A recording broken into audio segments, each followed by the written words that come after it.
Thank you.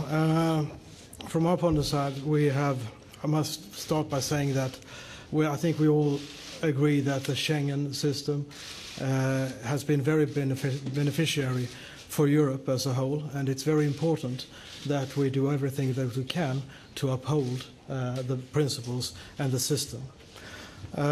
However, the measures that have been necessary now for us to introduce from autumn and up till now has been very important for us to get to maintain or to get a control over the situation in Sweden. I have informed and we have discussed the measures that we have taken. First, the border controls in November, then also the ID controls now in January, and now also the change of the legislation in Sweden that will be put in place in April 1st of how the asylum legislation will work.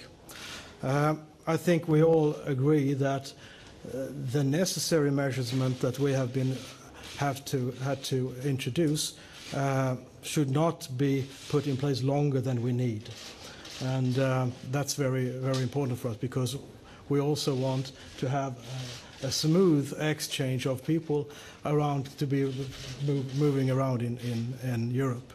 But we also know that the situation in Sweden this autumn became very, very difficult for us. We had last year 160,000 asylum seekers, which is the highest number ever in our country. It's double as high as the previous record.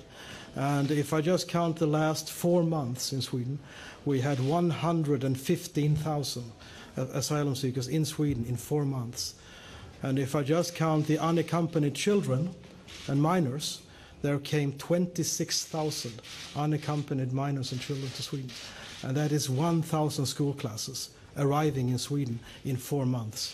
So it tells you a little bit of how the situation was in autumn. And I don't want to get back to that situation again. That's why we've had to put these measurements in place.